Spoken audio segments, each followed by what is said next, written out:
Hey, you know what time it is. It's Friday, and that means we're back to our comprehensive walkthrough of Final Fantasy. Now, the first thing we need to do today, we've got a bunch of stuff that we need to sell. A whole bunch of silver equipment and even a little iron equipment. But while we're here, I just want to point out that I have both the flame armor and the flame shield. Now, the way resistance works in this game, you don't get anything like double resistance. You either resist things or you don't. So it pays to mix and match equipment, which we'll see in a little while.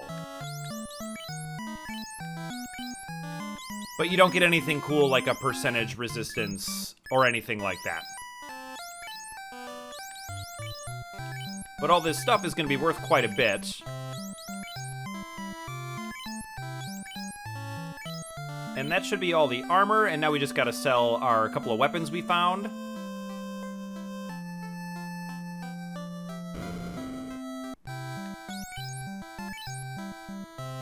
We can finally sell that silver sword. We've had that thing for so long, it feels like.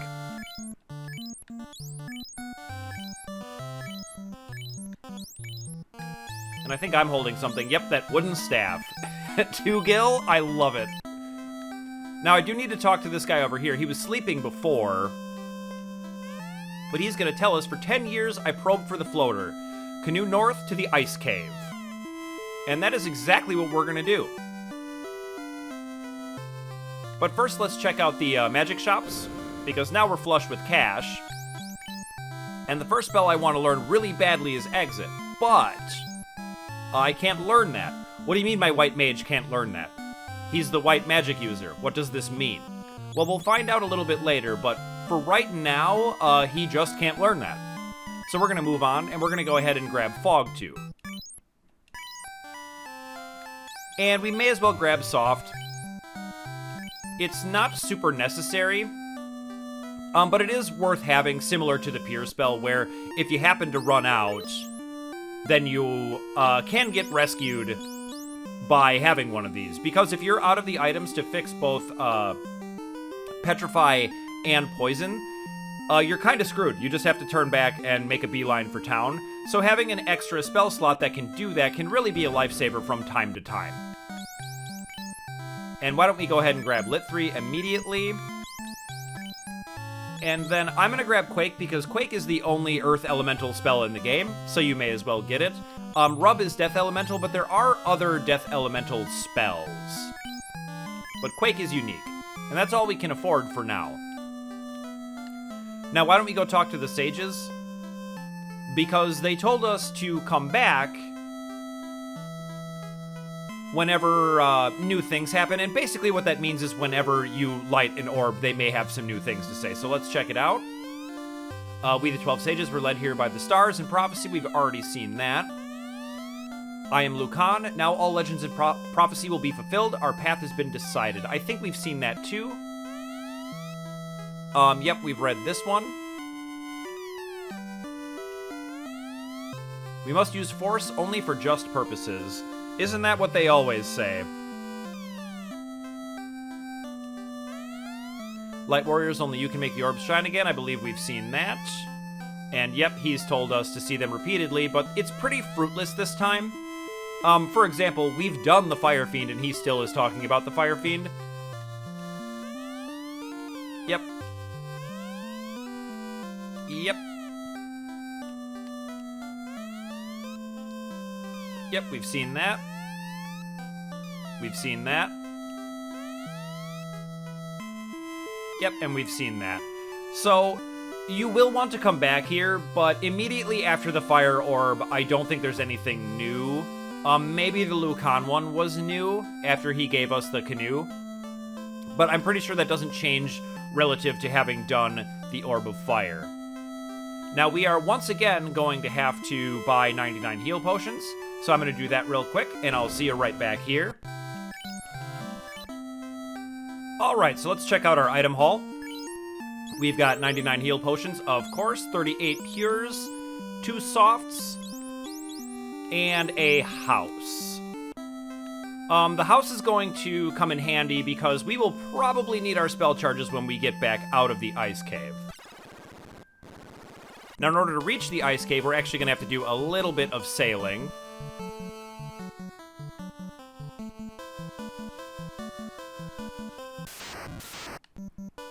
We're going to want to sail north into this little bay up here.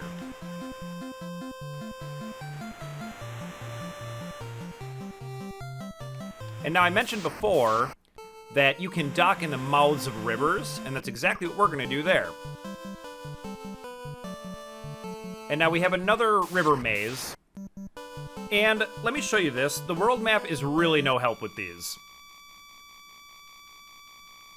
You can kind of get like a vague sense of maybe some direction, but it doesn't really help you. It's just way too pixelated. So the only way that you can do these, if you don't already know how to do them, is through trial and error. But fortunately for us, I already know how to do this. Oh no. That's a little embarrassing, but I think I'll live. Oh no, I did it again. Now I'm like getting in my head about it. It's literally only 3 turns.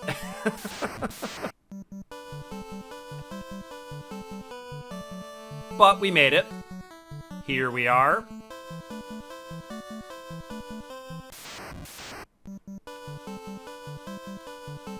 We are at the ice cave, and you might be wondering,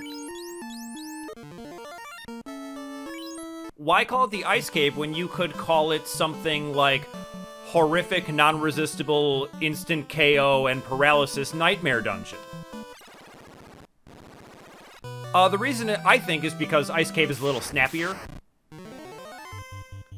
So this is one common formation, cockatrice and mummies. We're actually going to take this on.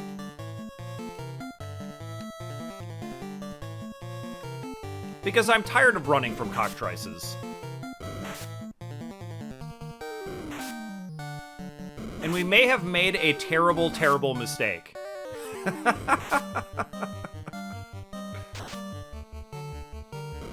But we'll see. This should clear out the mummies.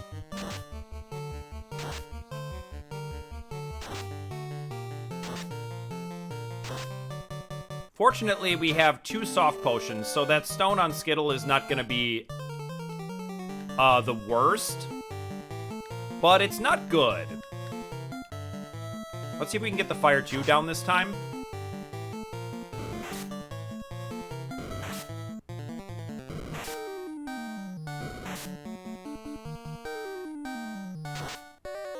Perfect.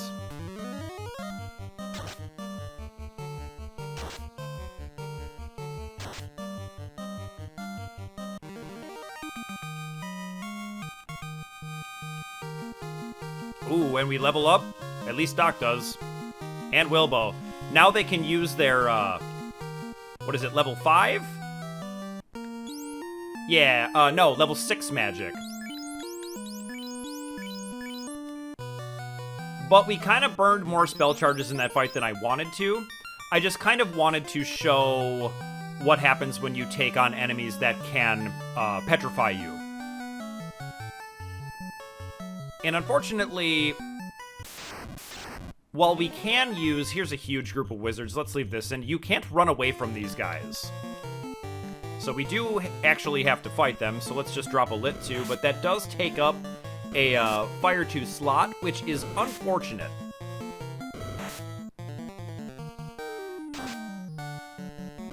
And 7 wizards is no joke. But this should thin their ranks.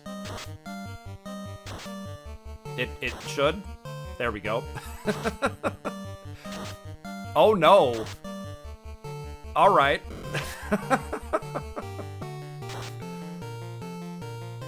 The funny thing is that these aren't even the, like, difficult encounters in here. These are warm-up encounters. Oh, no. Oh, my God. Wilbo, you gotta dodge, dude.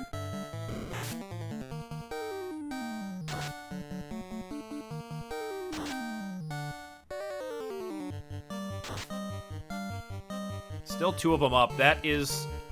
fairly scary. They will have 2 chances to drop poor Wilbo. But fortunately now, we have the life spell, so a KO is not the end of your dungeon crawl. Alright, I hit level 16. That's gonna help a little bit, and every little bit helps.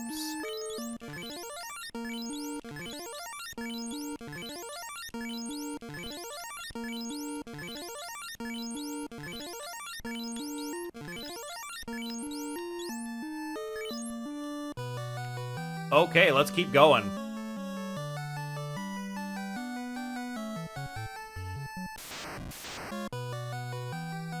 Now, I will say this.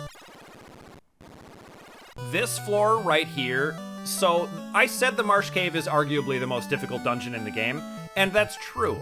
But this floor right here might be the most difficult one in the entire game, and the reason is because of the sorcerers, who we are definitely going to see down here. I checked to make sure I'm healed up, but it kind of doesn't matter. And there they are. We are going to run for our lives. But before I do, I want to talk a little bit about these guys. These guys have a physical attack. It is 3 hits, and each of them has a chance to KO you. And you might imagine, given 3 chances, it usually does. Their other attack is Trance, which is non-elemental. Did I mention their KO is non-elemental, so you can't resist it? Because it is. Their Trance is also non-elemental, and that's Paralysis, and it hits the whole party. These guys are an insane nightmare and can drop you in large enough numbers no matter what level you are. Get me out of here. Yep, there goes Skittle. And look at that. Just a simple attack, Skittle's dead. 1 hit. But fortunately, we have our handy-dandy life spell, which will put you to 1 HP. And cost you roughly 1 million heal potions to get back ready to go. But that's what I meant when I said it doesn't even really matter if you're healed up when you meet those guys. They just drop you. Or they paralyze the whole party and then sit there pecking at you until their instant KO hits. It's super duper ridiculous.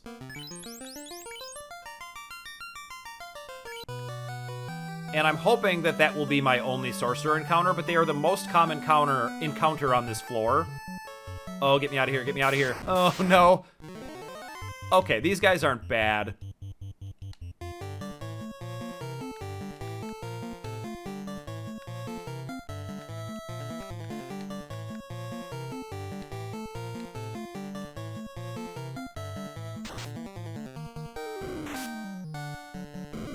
I'm gonna go ahead and, yep, there goes Wilbo, paralyzed.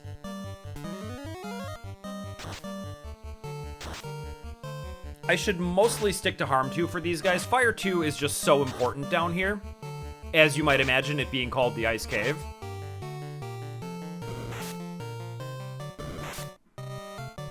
So I'm honestly a little glad Wilbo got stunned there.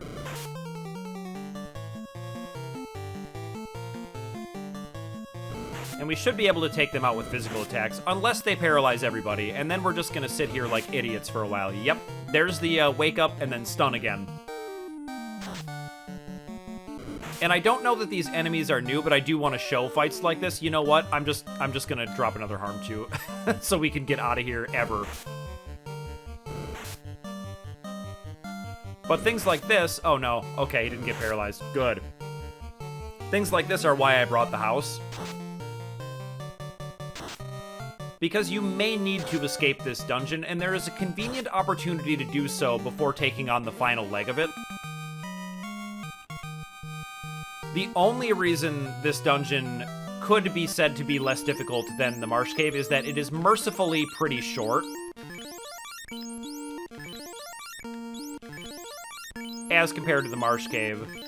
And you have a little bit more wiggle room, I would say, when it comes to your HP totals. This is a teeny little room. Can you find the exit? All right, and we are coming up on our first treasure room here. Now you'll see these little holes in the floor. Those are gonna drop us down. Okay. If I sound apprehensive, that's because I am. we are going to get this treasure box on the right here. And now this is one of the gnarliest trap chests in the game. It is so good. All right, here we go. Oh my god, we rolled 4 and they strike first. We're dead.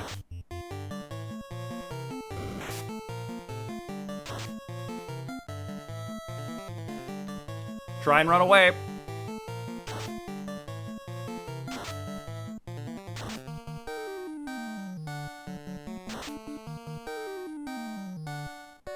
Well, I got away, but I don't think that matters. Oh no. Well, let's find out what's in the treasure box. A piece of cloth. Oh my god. All right. Well, I'm gonna try to escape.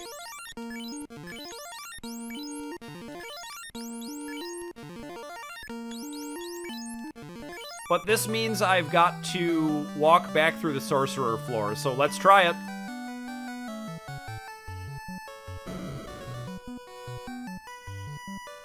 Oh, I'm... I don't even have any words for that.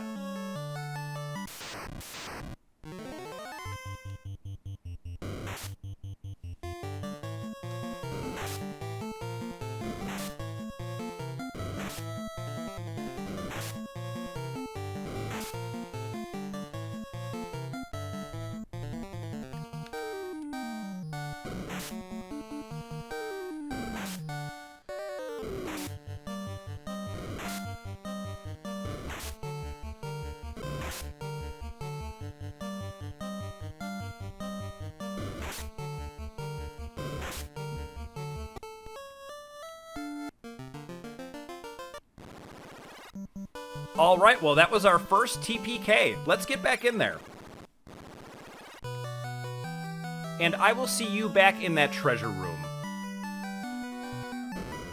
All right, we are back in the treasure room. I think I'm just gonna go ahead and skip that one on the right. I showed you what's in it. I showed you the trap. I will mention that it is possible to just roll 1 mage, which is absolutely a fight you can win. And I did on my practice playthrough of this place, and I thought to myself, why didn't I record this one? We could have won the fight. I might have looked a little stupid by saying how hard it was, but at least I got to show you the really gnarly one. Now this one back here is not trapped, we can just grab it. And we get the flame sword. The flame sword is pretty useless. It's another piece of equipment that's supposed to be for a secondary fighter or a red mage, and because the elemental properties don't work, it would be really useful in here, but you can just take the ice sword through here and it works every bit as well as though the enemies don't resist it. And the flame sword is just worse stats-wise, so you don't end up using it at all, sadly. But now we can step through the holes in the floor and we are going to drop down to the floor beneath us. And I'm gonna make sure I'm healed up because the tile right below me is a really big undead fight, so let's get it. And by really big, I mean just 5 of them, and we strike first. You can easily roll 9 enemies in this one. But this should be no problem at all.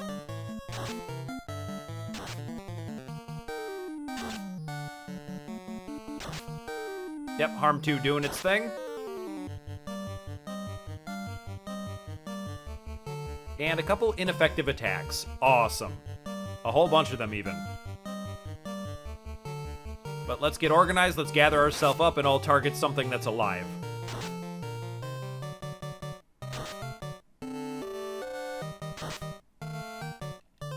Look at me laying down crits. With that 13% crit chance. I love it. And there's Skittle's level up. He has more than 400 HP now. How exciting is that?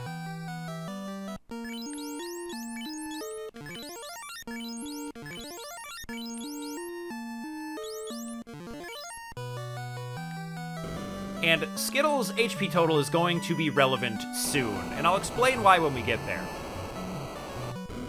Now there's going to be a trap tile right in front of me, and I want to point out what we just walked over are ice tiles, the same as the fire cave. The fire cave, I guess you could call it lava. I don't know what you'd call that, just really, really cold floor. I guess we don't technically have any shoes on, right? Like there's no shoe armor.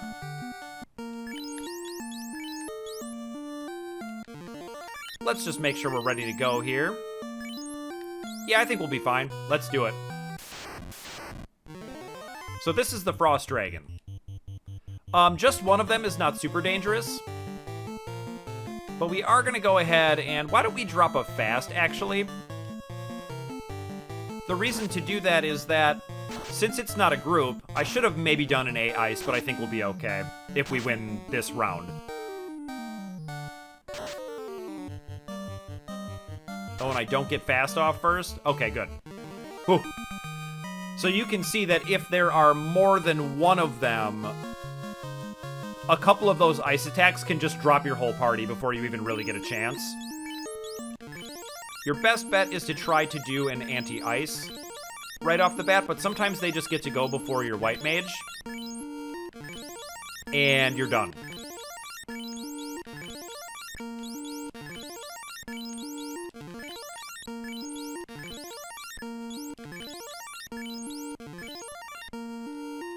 And you'll notice it's conveniently right in front of the door, so we're going to have to do that twice. But there is our ice armor. The ice armor is pretty exciting. It has the same stats as the flame armor, but as I mentioned about resistances, if you mix and match things like the ice armor and flame shield, then you resist both cold and fire, and then more of your bases are covered, and you don't end up accidentally giving yourself weaknesses to any elements. Like, you either just resist them or you don't. So that's an exciting reward. And what do we got here? Silver Gauntlet. Nothing exciting about that. Now let's take on another Frost Dragon. Good, we rolled one of them again. Why don't I go ahead and do an anti-ice? And a fast. Good, fast goes first. This should be quick then. And anti-ice goes first. It doesn't really help Skittle because, once again, you can't double resist things. But if he were to do his, what was it, Blizzard? I forget. All the special attacks have kind of generic names like that, like Scorch and Cremate, Blizzard, Frost, things like that.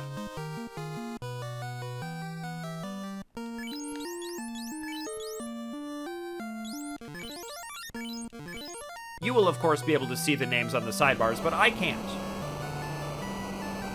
But we've got our ice armor on Skittle now, and now he's going to be virtually unkillable in here, save for those stupid, stupid sorcerers.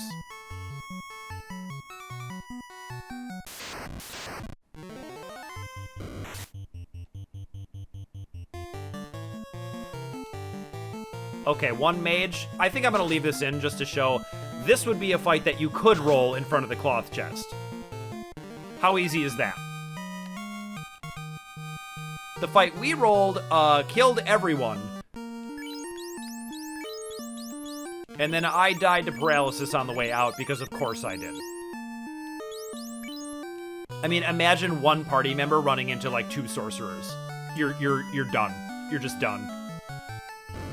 Okay, so this one's gonna have a trap between the rightmost two chests. Fortunately for this one, we won't have to do it twice, which is always nice. Just a ton of gil. You gotta love that. Now let's get it. Frost Wolves. These guys are pretty annoying. If a lot of them do their global ice attack, you can end up in trouble. So we're gonna throw it on an anti-ice, and then we're gonna do a fire too. And this might just kill them all. Not quite. I did miss on one of them. Two of them, even. But fortunately, I'm targeting at least one of them, so now it's not really a problem at all. And that anti-ice looks real sad now. But it could have mattered. That's one of the kind of unnecessarily punishing things about combat, is even when you try to throw up your party buffs, sometimes they're just too late. And then when they do come out, you just sit there feeling sad. 12,000 gil. Wow. And 180. That one's real sad. And that's the funny one because, let me just bring this back up. You can get that bottom one by going around beneath. So realistically, the trap is protecting the smallest amount of gil, because of course it is. I gotta tell you, the trap chests in here are real humdingers, but I love it. Why not punish your players for wanting treasure boxes? Oh my god.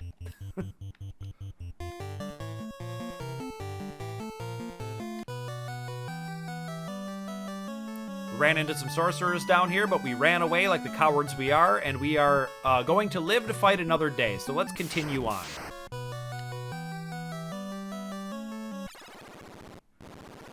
Okay, we're getting about at the halfway mark now, and our heal potion count looks good.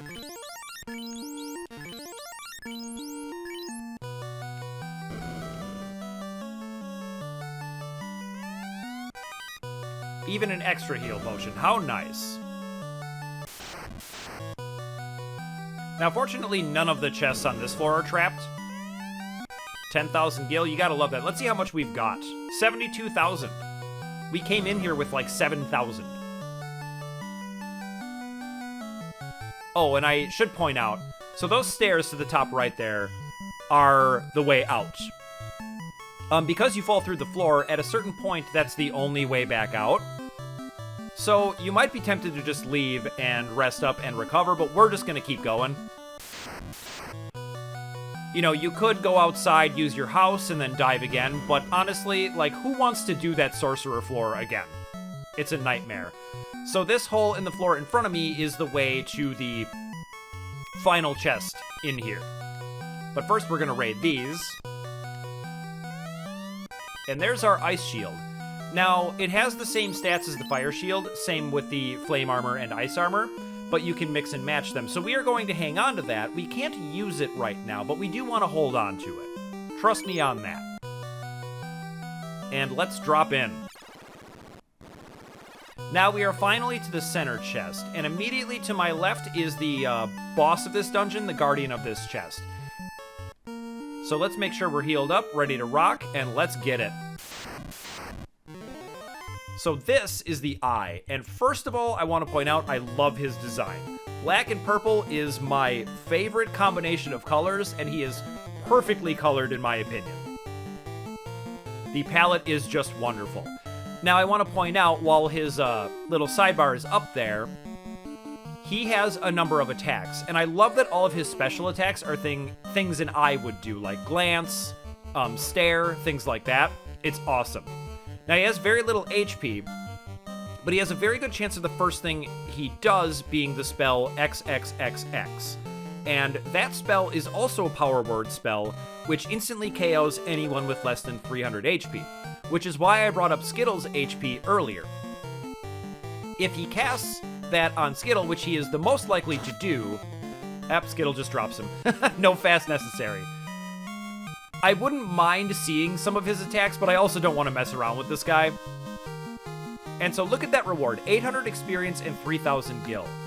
Later on, when you can resist Death Elemental, he is actually a very good place to grind because he's one shot dead, 3,000 gil. One shot dead, 3,000 gil. You can imagine grinding that out goes pretty quickly.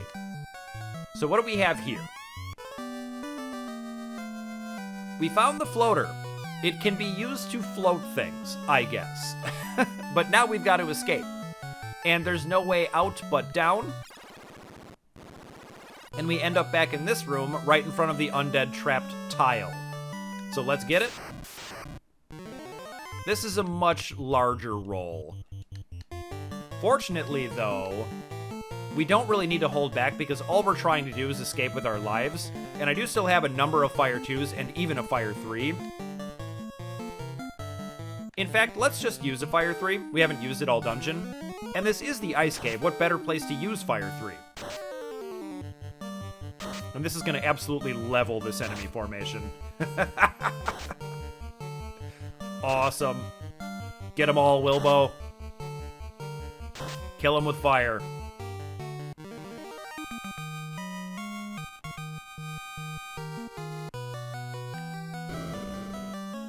And all we have to do now... Oh, God. Run, run, run away. Gonna brave Sir Robin it. All right. And that's the cruelest part, is that you can just roll a 4-mage encounter, and just die. And you've got the floater, you're feeling good, you beat the eye. What could go wrong? You beat the boss, right? And then you roll 4 mages and you just die.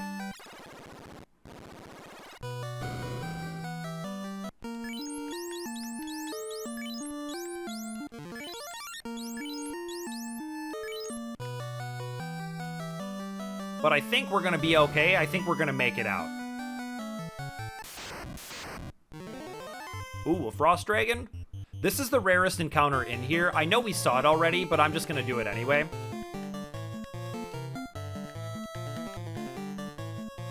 And let's hit him with some anti-ice and some fire 3. Use some real boss fight strats on him.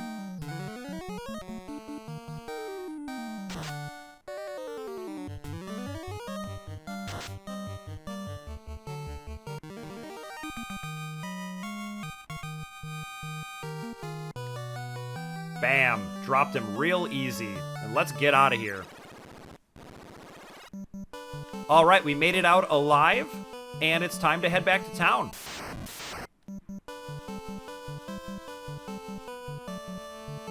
But excitingly, now our mages will be able to use those spells they couldn't use before. Except, of course, for the spell that you wanted the most, which would have been Exit, to just get you out of there. And not have to fight mages and sorcerers before you can... Well, you can never do anything about the sorcerers. But at least the mages, later in the game, you'll have equipment that can resist all the nasty things they can do. So they're much less scary when you're a little bit better outfitted.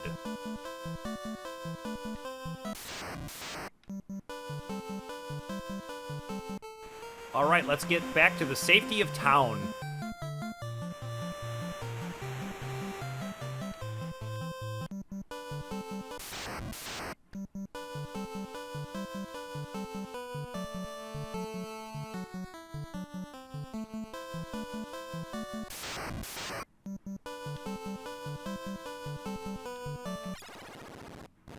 Alright, we made it. Only got all of us killed once. Getting that super necessary cloth armor. We just needed to do it. Alright, so we do have a couple of things to sell. Just these silver gauntlets. So let's go ahead and do that.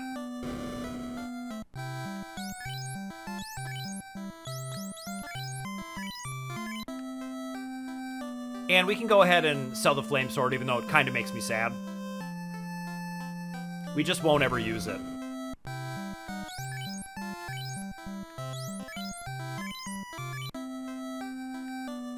And I wonder if this guy has anything new to say.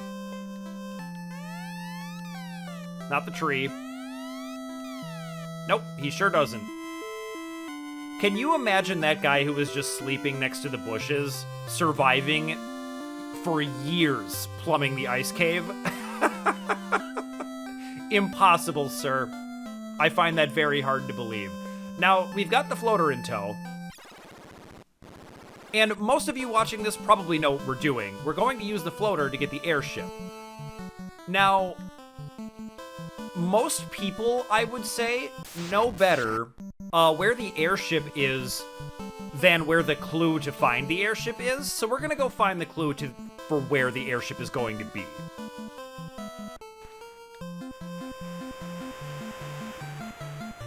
I'm actually going to need to get the map out. Because I believe, yeah, I can just sail east. And that should get me close to where I want to be.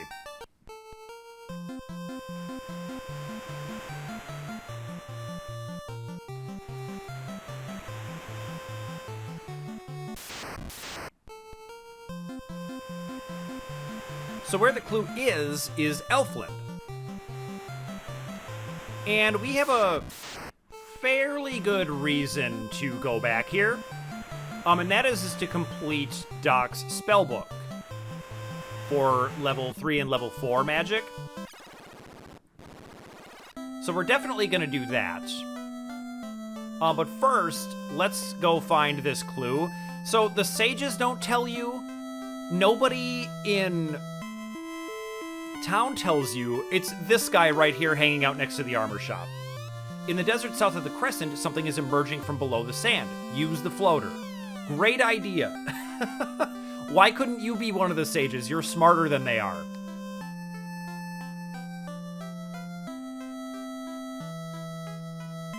So let's check out the white magic shop.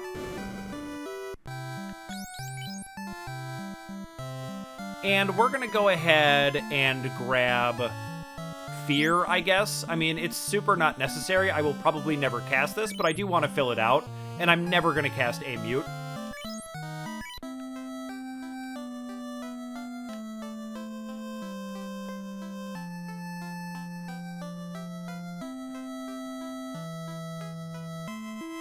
And now we just gotta loop back around for the other white magic shop to buy a more relevant spell. It's never gonna be super relevant, but we're gonna go with Cure 2. Because we've already got Heal 2. And Heal 2 is just crazy good, so if I need a party heal, I'm never gonna cast Heal.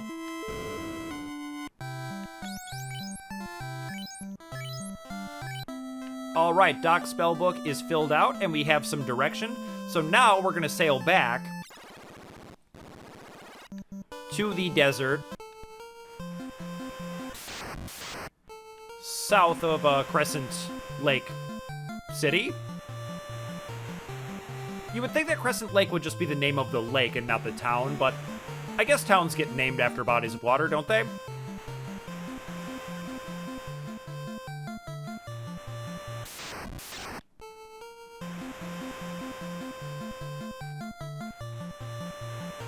And it's a little bit of a sail, but not too bad. Now, we can just park it right here.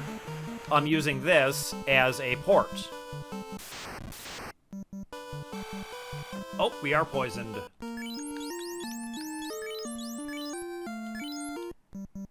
All right, let's get back in formation. And I'm getting really excited right now, I'm not gonna lie. So here we are in the desert. Something's emerging, huh? Well, let's use our floater. The airship begins to rise from the desert. And there it is. Isn't it gorgeous? Let's check this thing out. First of all, the airship song is fantastic.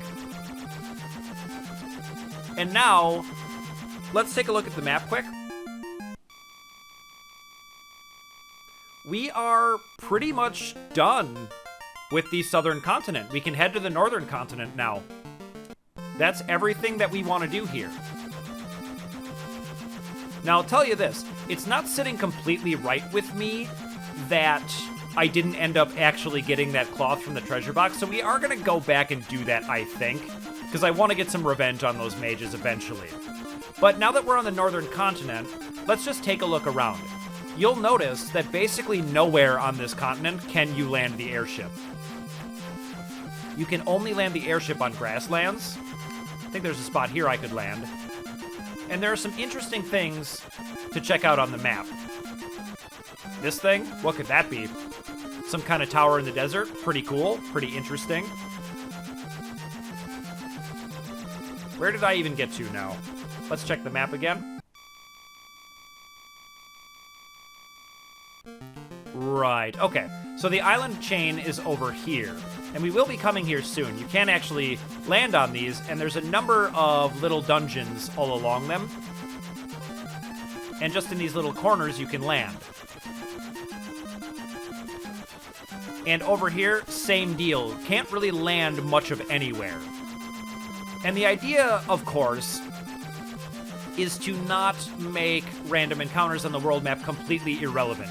You do still have to take walks, and significant ones. And I think that's really smart game design. That is easily something you could overlook, right? Like, we give them the airship, they can go wherever they want, but then all of a sudden, the overworld encounters are just totally irrelevant. But we do have a destination that I want to get to first, now that we've got the airship, and that is this place here. This town is called Gaia, and we are going to go right ahead and check this place out, but that's going to have to wait until next time because I'm all out of time for today. So thank you so much for watching, and I'll see you in the next video.